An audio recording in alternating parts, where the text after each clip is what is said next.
देश की वित्तीय स्थिति ठीक नहीं ठीक है।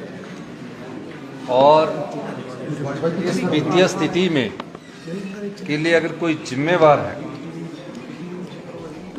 तो पिछली भारतीय जनता पार्टी की सरकार,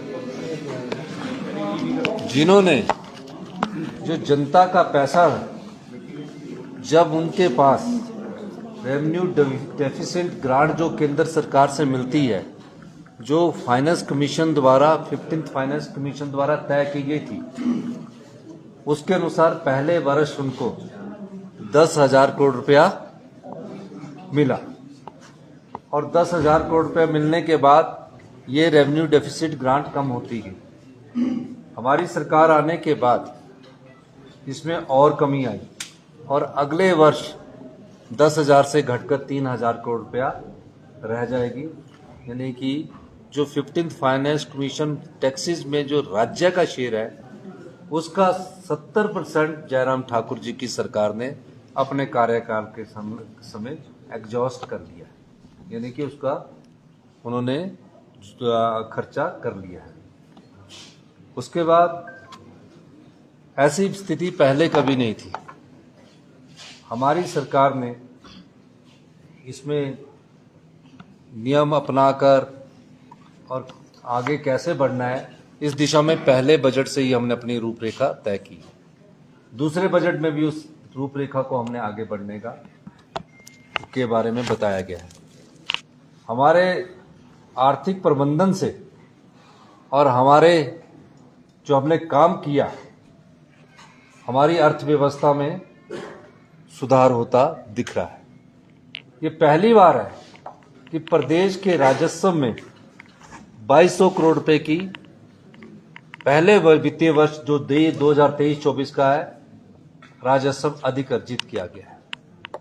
और यही नहीं, ये भी पहली बार है कि प्रदेश के राजस्व को बढ़ाने की दिशा में हमारी सरकार आगे बढ़ रही है। इन परिस्थितियों को ध्यान में रखते हुए हमें किस प्रकार हिमाचल प्रदेश को आत्मनिर्भर बनाना है, हमारी सरकार उस दृष्टि से कार्य कर रही है।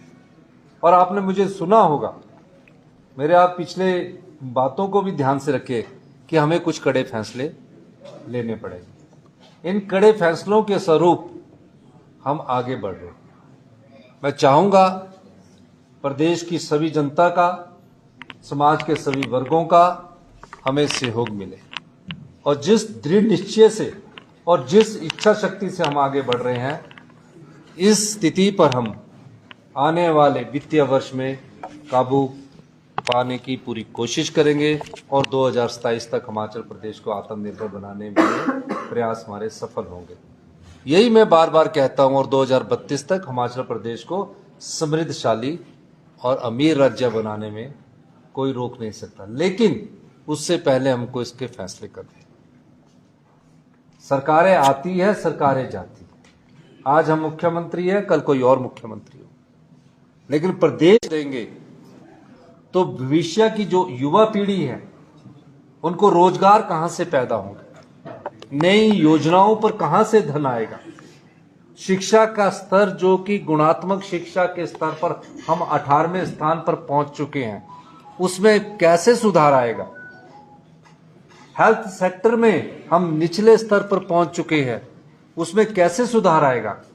हमारी सरकार इस सभी दृष्टिकोण से आगे बढ़ना है। समाज के सभी वर्गों का कैसे ख्याल रखना है और समाज के अंतिम व्यक्ति तक हमारी सरकार जो सरकारी धन है उसको कैसे पहुंचाएगी, इस दृष्टि से हमारी सरकार कार्य कर रही है। शर्मनाक बात है। इस स्थिति को देखते हुए प्रदेश की वित्तीय स्थिति ठीक नहीं है। इसके कई कारण हैं। हम अपनी सरकारी कर्मचारियों को, अधिकारियों को, उनके बढ़ापे को सुरक्षित करना चाहते हैं। हमने कोई राजनीतिक लाभ के लिए ओल्ड पेंशन स्कीम नहीं दी।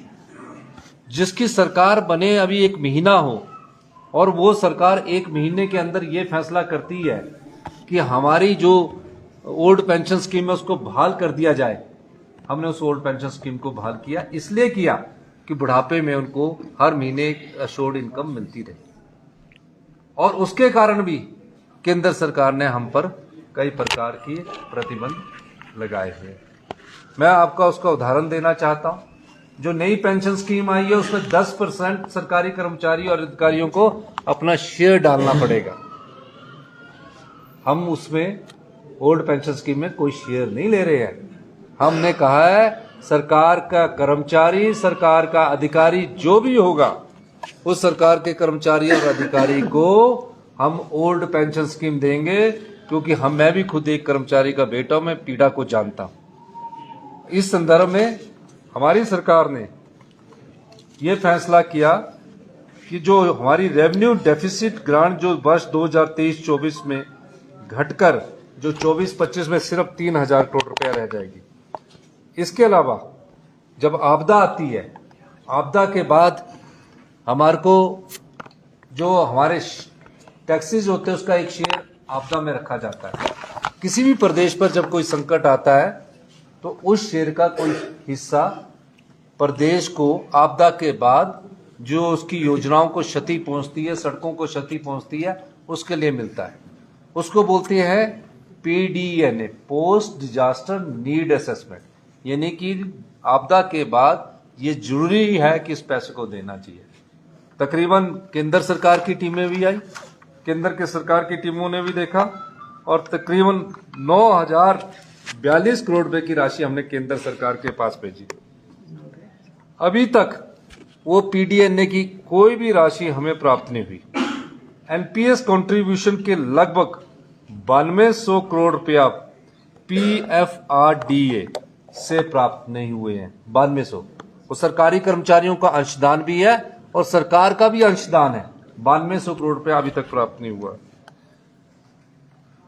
जिसका हम केंद्र सरकार से कई बार अनुरोध कर चुके हैं।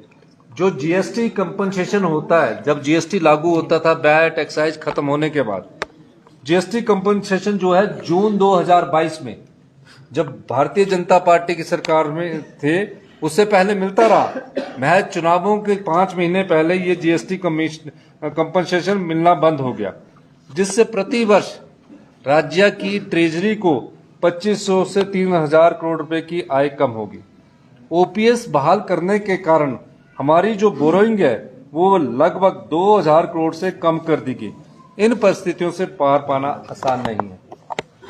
हमने प्रदेश सरकार की आय बढ़ाने को और अनप्रोडक्टिविटी एक्सपेंडिचर कम करने का प्रयास किया है। इन प्रयासों के परिणाम आने में समय लगेगा।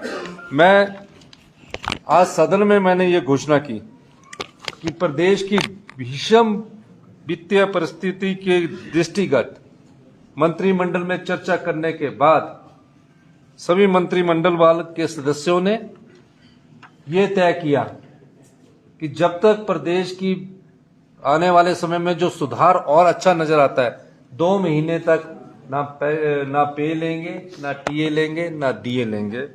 और यही अनुरोध मैंने जब अपने CPS साथियों से कहा, उन्होंने कहा 2 महीने तक हम भी नहीं रहेंगे। महज ये छोटा सा अमाउंट है, लेकिन एक सिंबॉलिक अमाउंट है। ये चाहे 1 करोड़ है, चाहे 1.5 करोड़ है, जितना भी है, लेकिन एक सिंबॉलिक है। ये सिर्फ इस चीज और इसके अलावा मैंने सभी विधायकों से भी अनुरोध किया कि आप चाहते हैं, क्योंकि विधायकों के पास, हम तो सरकार के लोग हैं, कि अपने जो कर सकता होगा वो भी अपनी 2 महीने तक सैलरी को रोकने की मैंने उनसे बात की है। ये सब परिस्थितियां पैदा हुई है और मेरा मानना है अगर हम जो अर्थव्यवस्था में तेजी से सुधार हुआ है, अगर इसमें थोड़ी सी भी ब्रेक लग गई तो हमारी अर्थव्यवस्था थोड़ा और चरमरा जाएगी। इसलिए हम इस पर अर्थव्यवस्था पर ब्रेक लगाना नहीं चाहते हैं। और मैं अपने सभी सरकारी कर्मचारियों और अधिकारियों से भी कहना चाहूँगा, आपका DA हमने देना है, आपका एरियन में हमने देना है।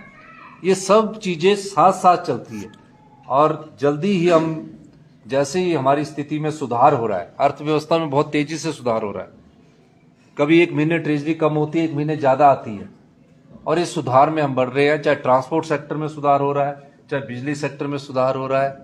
अभी पिछले कल ही हमने बिजली सेक्टर में सुधार के लिए जो होटल को 1 रुपया सब्सिडी सरकार की तरफ से दी जाती थी, यानी कि सरकार होटलों को भी सब्सिडी देती है, बड़े बड़े होटलों को भी सब्सिडी देती है।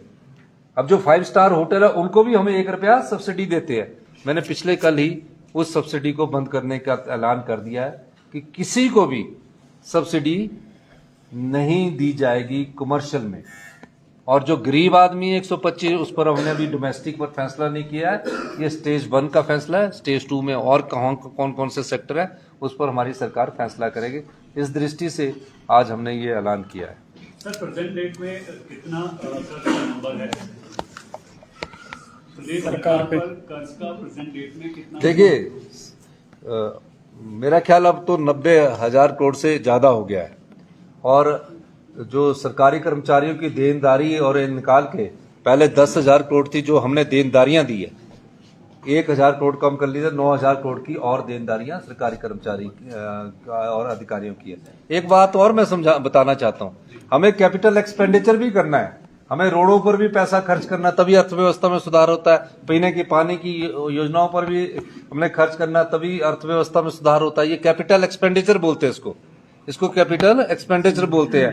नई बिल्डिंग्स बनानी है, पुरानी बिल्डिंग को भी तोड़कर खर्च करना है। ऐसा नहीं है कि ये जो खर्चा करते हैं ये नहीं है, ये प्लान और नॉन प्लान एक्सपेंडिचर होता है। इफेक्टिव कैपिटल एक्सपेंडिचर करके एक्सपेंडिचर ना करने के कारण जो हमें एससीए मिलना चाहिए था वो 200 करोड़ रुपए का नुकसान हुआ, क्योंकि जो पैसा हमें एक साल में रोड, सड़क, बिल्डिंग, सब पानी की सब पर खर्च करना पड़ता है। इस बार का टारगेट हमारा 6,000 करोड़ का है, वो भी हमें कैपिटल एक्सपेंडिचर करना पड़ता है।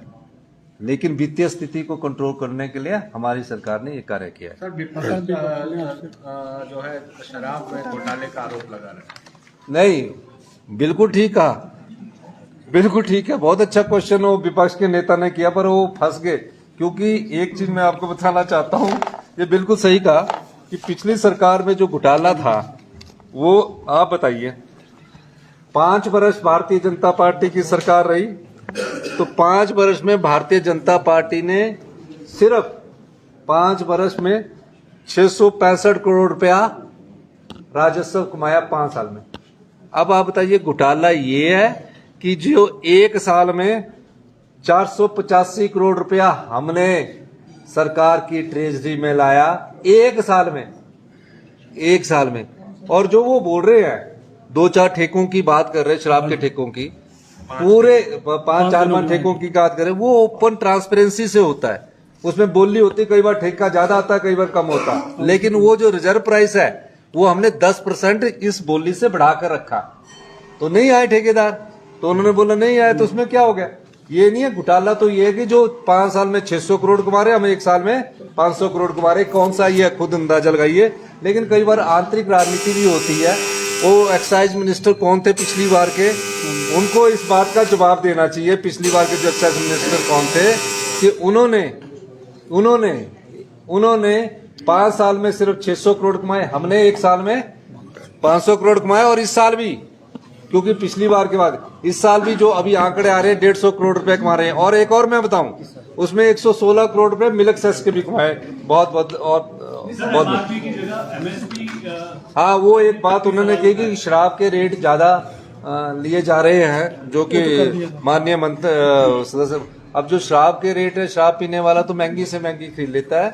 लेकिन मैं ये बात इसलिए बोलना चाह रहा हूं कि उस बारे में भी हमारी सरकार ने, कैबिनेट ने फैसला किया कि लूट नहीं होनी चाहिए, और जो ऐसी लूट करेगा उसके खिलाफ हमारी सरकार ने पेनल्टी का प्रावधान किया है। सर, एक महत्वपूर्ण विधेयक आपने पास करवा, 21 साल वाला जो महत्वपूर्ण विधेयक पास हुआ है, 18 से 21 किया, उसको लेकर क्या कहेंगे? देखिए, हिमाचल प्रदेश ने अपना कानून बनाया, बेटियों की उम्र को 18 से 21 साल किया है, और महिलाओं के प्रति हमारी सरकार संवेदनशील है। 1,500 रुपया हमने दिया, और ये 18 से 21 का बिल हम लाए। और जो लैंड सीलिंग एक्ट के तहत उनकी प्रॉपर्टी राइट था, वो भी हमने अपनी बहनों को दिया।